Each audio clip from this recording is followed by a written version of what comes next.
Will to power. Few philosophical expressions carry as much weight, controversy, and, let's be honest, as many misinterpretations as this one, coined by the indomitable genius of Friedrich Nietzsche. Just hearing it, many people immediately think of ruthless tyrants, brutal domination, and a relentless pursuit of control over others. But what if I told you that this is, in fact, a caricature, a distortion of one of Nietzsche's most profound and potentially liberating ideas, and that the true will to power has almost nothing to do with oppressing others, but rather with a vital force pulsating within you, a key to awakening your most potent creative power and, most challenging of all, for you to learn to master yourself. Clearing the ground, myths and misinterpretations. First and foremost, we need to clear the ground.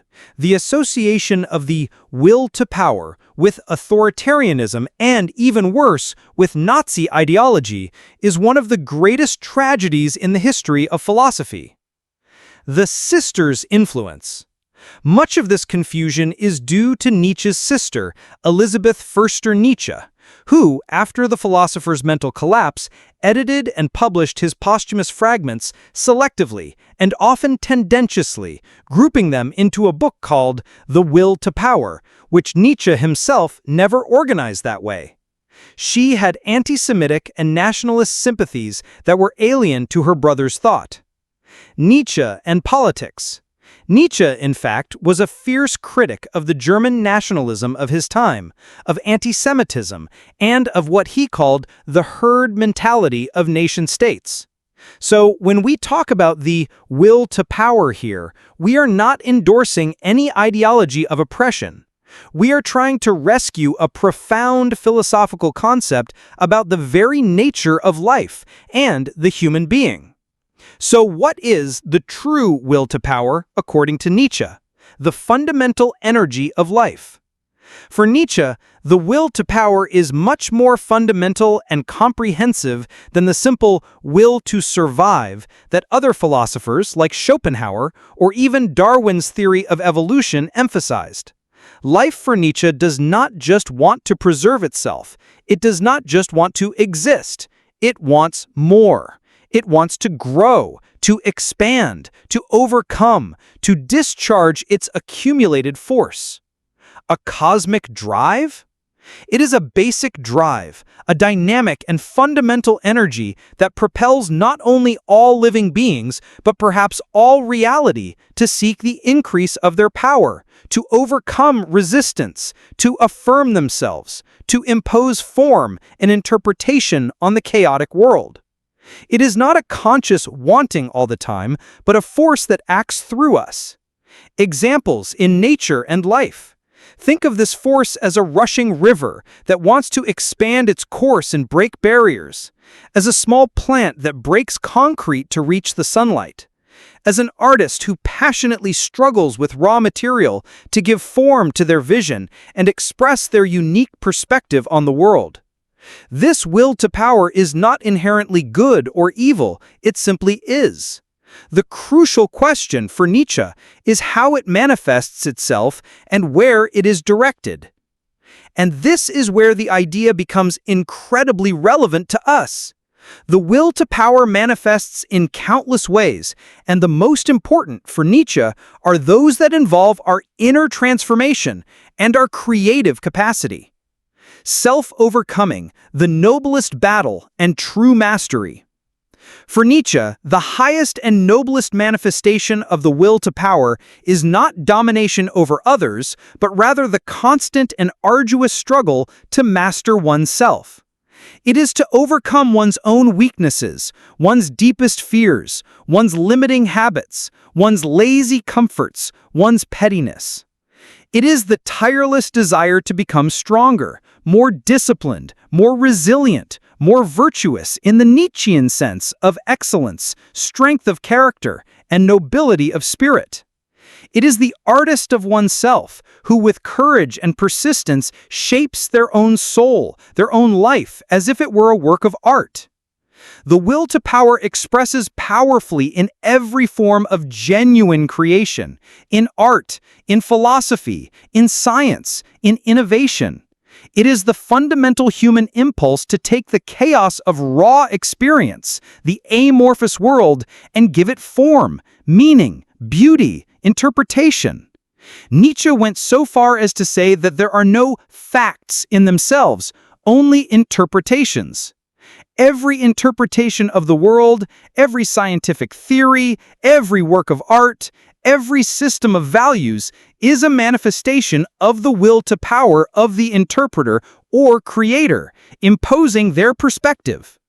Creating one's own values, as we saw in the previous video about the death of God, one's own worldview, one's own work, whether it's a book, a company, a garden, a well-structured family, is a supreme act of affirmative will to power. The passion for learning, for unraveling mysteries, for questioning established truths, for understanding the functioning of the universe and the human mind is also a sophisticated form of will to power. It is the desire to expand one's own understanding, to intellectually master a field of knowledge, to bring light to the darkness of ignorance, to broaden the horizons of consciousness. But Nietzsche would warn us, be careful that this pursuit does not become a mere passive and sterile accumulation of facts or empty erudition, but rather a living tool for personal growth, for criticism, and for the affirmation of a richer and more potent life. The all-living beings, according to Nietzsche, seek to express, to discharge their accumulated force, to manifest their potency. This can be revealed in high-performance sports, in ecstatic dance, in intense and passionate work, in the full experience of our passions, controlled by reason but not denied. Ultimately, the will to power in its healthiest and highest form is a profound and unconditional yes to life, with all its indescribable joys, but also with all its inevitable pains, frightening challenges, and glorious triumphs. It is to want more life, more intensity, more strength, more beauty, even and perhaps because of its tragic and impermanent nature. How to awaken and cultivate your own will to power, for good and for your flourishing. Okay, we understand the concept in its depth, but how can we, in practice, awaken and cultivate this will to power within us in a constructive way that leads us to our full flourishing? Embrace challenges and regularly step out of your comfort zone. Challenges are the food of the will to power. It is by overcoming resistance, by pushing ourselves beyond our perceived limits, that it strengthens and grows. Don't run from what is difficult. See it as an opportunity. Define your own values and live according to them. As we have seen, the creation of values is an expression of the will to power. Do not passively accept the values of the herd or of fashion. Reflect deeply on what truly matters to you. What makes you stronger, more alive, more creative, more noble? Create your own table of values and have the courage to live by it. Practice self-discipline and conscious self-mastery.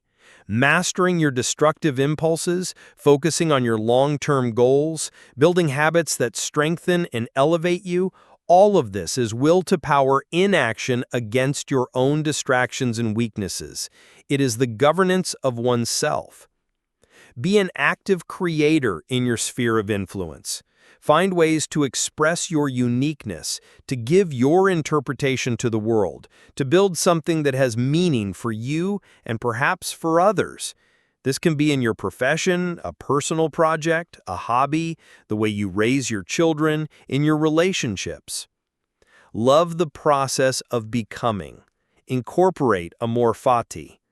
Embrace your journey of self-overcoming with all its mistakes, learnings, and successes.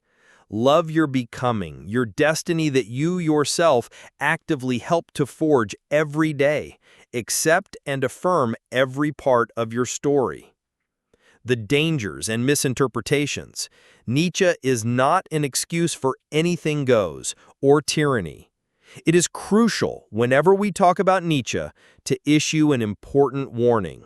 His ideas, being so radical and open to multiple interpretations, were tragically distorted in the past, most notably by the Nazi regime, which tried to appropriate concepts like will to power and overman to justify its atrocities. Nietzsche himself, who was a fierce individualist, a critic of nationalism and anti-Semitism, would certainly repudiate such use. Nietzsche's philosophy is not a free pass for cruel selfishness, for the domination of others, or for the contempt of compassion, although he criticized the compassion of the weak.